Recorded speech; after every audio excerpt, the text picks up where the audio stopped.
Welcome to Norwalk Talks, a production of Norwalk ACTS.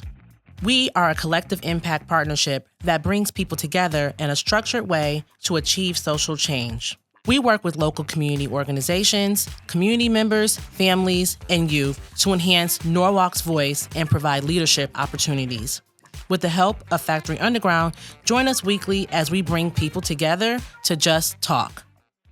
Thank you for joining us for another episode of Norwalk Talks. We are here in collaboration with Factory Underground, and we are here with our mayoral candidate series, and we have Mayor Candidate BARBARA SMYTH. Thank you for being here. Thank you so much for having me, Brandon. I am so happy to hear that you are joining us today because Norwalk ACTS has a long tradition of building connections and coalitions in the community, and we believe collaboration begins with cultivating relationships.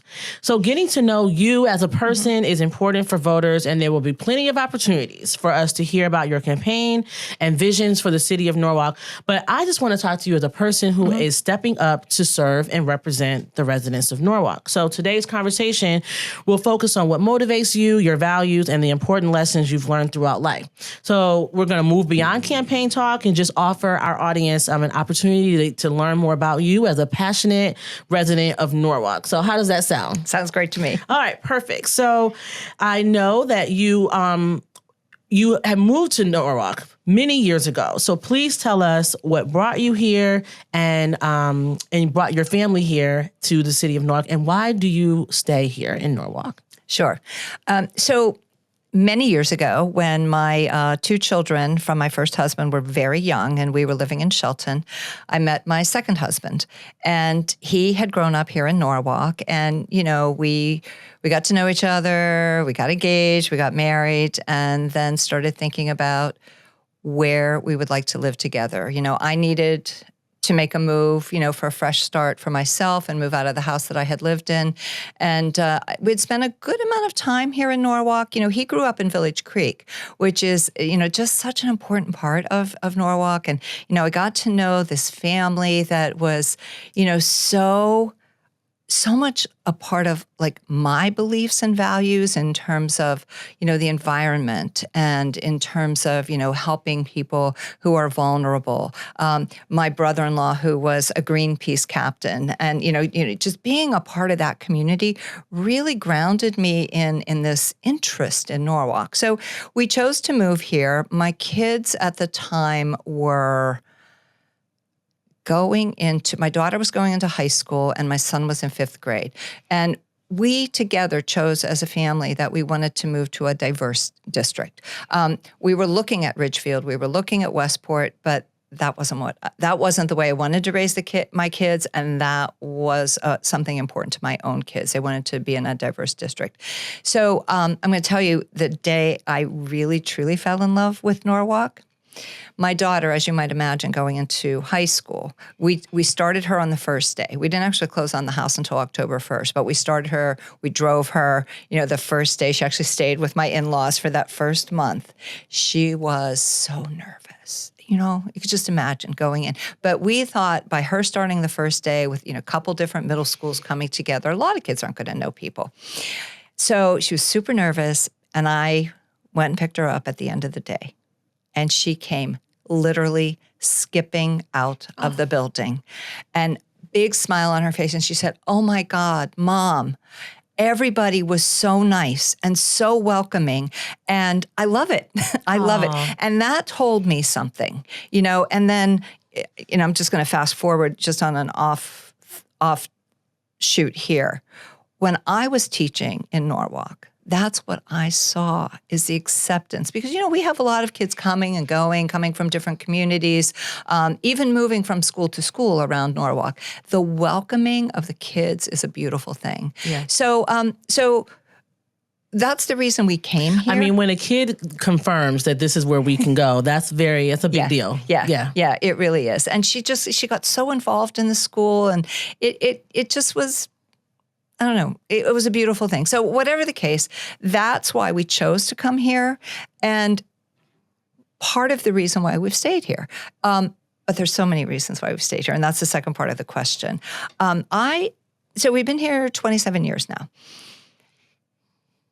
the longest place I've ever lived, and we're going to talk later about where I grew up because that had such a big impact on who I became as a person. But, I moved from my little town to New York City. And then I moved from New York City to Shelton is where I lived. And then I came here to Norwalk. Right off the bat, I never felt so at home. And so they're just, people are great. There's so much that the city has to offer. I love the people. I love our parks. I love all the activities that we have. I love the convenience of the stores that I can go to, the grocery stores. I love the restaurants. I love all the small businesses that really just, contribute so much to what I think is a pretty groovy city. Yeah. I definitely, for someone like myself who has chosen and made a choice to live here, I don't think my son really had much of an opinion at 1.5 years old. But those are definitely some of the reasons that I am like, this is where we're raising him. And so, it's really great to hear your journey from Shelton to here. And, the fact that your husband is a lifelong Norwalk. That means a lot. So, let's talk about some other influences in your life. Like, are there other people or other experiences that are a big influence on the person that you have become today? Yeah, so I have to say my parents, my family, and where and when I grew up. So I grew up in a small coal mining town in Western Pennsylvania, 5,000 people. That part of the country is really like the birthplace of the unions. Immigrants from, all over, Eastern Europe, all over. It was just a real immigrant community of working class people. Nobody had any money. My dad was a businessman. He wasn't a coal miner. But I grew up during, the 60s. There's so much turmoil. All that political turmoil. And the images that I saw on television were so horrific that they just stayed with me. And so I think, I was really influenced to care and to, my dad taught me about giving back to my community, being always involved and, thinking about the greater good. And, all the protests that were going on in the 60s, that really informed who I became as a person. I got involved in, protests for women's rights, for education. I led my first protest when I was a sit-in when I was a freshman in high school, and I got sent to the principal's office, of course. But you were passionate about. I'm curious. What was the sit-in about? Because we all need to know that. It was about the English curriculum. Okay. We wanted more. We wanted. I actually feel kind of bad as a teacher now, because I think the guy was his first year teaching, and he was just trying to get his feet under him. But we had all this again the fact that political you spoke turmoil. Up, right? But you spoke up and you learned like this is how I can express myself and opinion. So I understand. Yeah. You're like high school Barbara. But these are all things that shape who you are today. They really do, and I think I've been talking about this a lot recently because I've received a lot of support from the unions, from the trade unions, the building trades and the carpenters. And that's really meant a lot to me. When I was 7 years old, we took part in the Great Boycott and then the subsequent establishment of the United Farm Workers. That had such an impact on me. So I was a protester and a boycotter from the time I was very little. Yeah, so, it's interesting to hear about your journey and just how those influences have shaped who you are today. And so basically standing up and advocating and that's just a part of who you are and taking care of your community. Yeah, and caring about your neighbors. Everybody knew everyone. And there's a bad side to that, which is everybody knew everybody's business, right? But it just really taught me to care about the common good and to care about my neighbor. And that's... thank you for that. So tell me about the decision that you've had to make or an experience that you had that actually changed the direction of your life. You already kind of told us a few things, but is there anything that really stands out about a specific decision you've had to make or just anything that has changed the direction of your life? Well, there have been quite a few, as you might imagine, because I've, walked a path and lived a lot of life. But I think one that was probably most profound is when I made the decision to, and we were talking about this before we went on the air, is that, I started my career in the radio industry. I was on the air, midday air personality. But during the time that radio was really changing and being taken over by corporations, my son, who's now 36, was going through a lot in middle school. And it was quite an odyssey that we went through as a family. And with the radio industry changing, I just started feeling that the need and the want to do something to help kids. And I thought, well, social work or teaching. And I chose teaching. And so I started substitute teaching in several different school districts, just getting that experience. When I first was interested in it, I thought I might like elementary school. But I very quickly learned that middle school was where I was drawn to. And so as I was learning that, I was like, okay, all right, I like this. Then I went to graduate school and continued doing the student teaching or the substitute teaching while I was in graduate school. And then I was lucky enough to get my student teaching at Ponus Ridge Middle School. And that was an amazing experience, and subsequently hired to teach there. So making that decision was profound for a lot of reasons. One, it set me on a new career path, but also really helped me, and I can look back on this now, right? Really helped me to understand Norwalk, and understand our diverse community in a way that you can't really get unless you're in it, So getting to know the families that I worked with and these beautiful, amazing kids. And I always say, I learned more from them than I had to teach them, especially at the middle school level. Middle school is a very interesting time. It is. Yeah. And I chose middle school because I felt if you're going to make a difference in a kid's life, that's where it's going to be. Because once they get to high school, they think they know everything. Of course they do. Middle school was a very formative. It's the formative years to kind of set you up for what high school. And you want high school to be successful, so you got to kind of take advantage of those 2-3 years in middle school. Absolutely, and I'm going to tell you, then I see my former students all around town, and those middle schoolers. Sometimes I oh, you look kind of familiar because their faces have changed so much, but. The reward of seeing these kids who were, I remember there's one girl, her locker was right outside my door, and she was a hot mess. Things flying out of her locker all the time. I remember the principal coming over one time and saying, "What's wrong with that girl?" And I said, "She's a girl. She's just a girl." But to see her just recently, I saw her last year, it's like this incredible young woman, right? Who's living life and working and, and contributing to society. It's really an amazing thing. I'm sure it's a full circle. Yeah. Tell me about what keeps you grounded or helps you navigate tough choices? Well, the first thing that comes to mind is that, I've had a lot of challenges throughout life, just like everybody does, right? But though, they say what doesn't kill you makes you stronger, I think there's a lot of truth to that. So that's one thing, just life experiences and, being down and having to fight and to get back up. That's one thing. But also, my family, of course, keeps me grounded. My poor husband in this whole experience has been, he's been amazing. He's been amazing. My kids have been amazing. And so that support of the family is really meaningful to me. And, I really care. I really care about people. I care about the city of Norwalk. I care about our community. And so those are the things that keep me grounded. It's like, some politics can be ugly, as I'm, sure you're aware.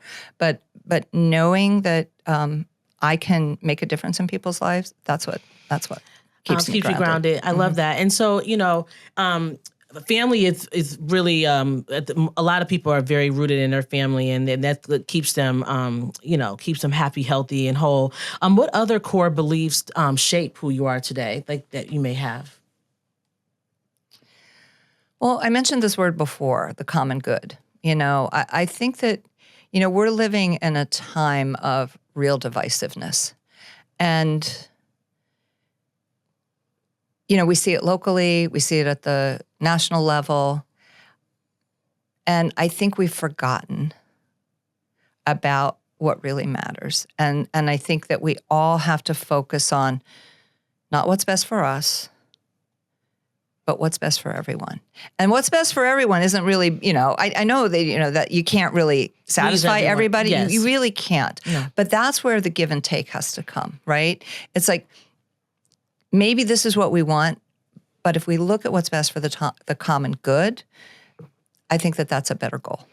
Got it. You spoke a lot about your time as a teacher. You may have other causes that you are deeply connected to. So I want to know, about causes that you feel deeply connected to. What are some of those causes? And I know I said this, politics can be very personal. And we really do understand that, sometimes this is your cause. This is what gets you up every morning and makes you feel like you have to advocate and stand up for what you believe. So what are some of those causes that you're deeply connected to? Well, definitely public education. Yeah. I mean, I'm really committed to public education and, making sure that our kids get a quality education, but also wraparound services that they need, and that's something that is really, I feel really passionate about, is taking care of the whole child. We live in a really difficult time. And I think, particularly post 9/11, we have a whole generation of kids growing up with anxiety like we've never seen before. Kids have always had struggles, right? But what we're seeing right now, and I've always said this, is if you want to look at what's going on in society, look at what our teenagers are telling us. Look at what those high school kids are telling us. And they're screaming to us that we're not doing, we're not serving them. So I think, really looking at our kids to tell us what's wrong with society and addressing those issues. So public education is really important, and just caring for each other. Women's rights, I've always been, a fighter for women's rights, and always will be. Again, we've taken some steps backwards, so we can't stop fighting for that.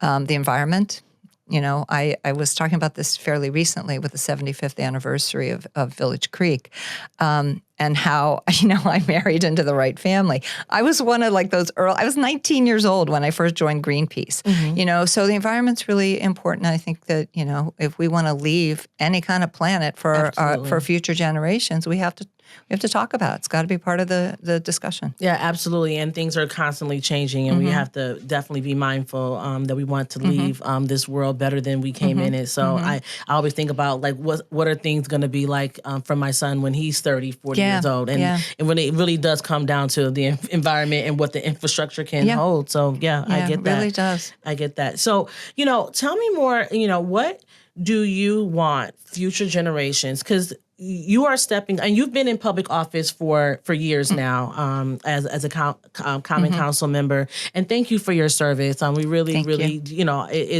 it takes a lot to step up and want to be in public office. What do you want future generations to understand from your desire to be in public office? What are some lessons learned, things that we want to make sure that our future generation understands about the work that, that you're wanting to do to be the mayor? To find the courage within you to step up and help your community in any way you can. And that's different for everyone. This is what I've chosen to do. Look at what you're doing, working with Norwalk ACTS. Be involved in some way to give back to your community and, and think about the common good. And I said the word courage because it really, especially running for office in such an ugly, divisive time, it does take courage to stand up. And I'm not going to say that was an easy decision for me, but, I looked within, and knowing how much I care about the city of Norwalk and the people of Norwalk, and looking at the experience that I had, I knew that it was something that I needed to do. So I found that courage and I stepped through the door.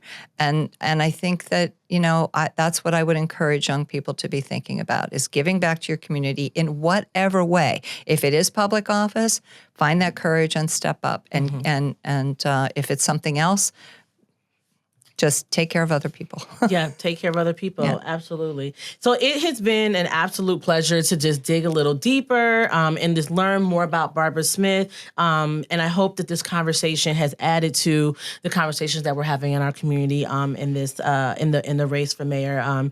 You are running, so and this was a great opportunity just to get to know you more as Barbara the person, Barbara who used to be on the radio, and Barbara who married a lifelong Norwalker and whose daughter confirmed that Norwalk was the place to be.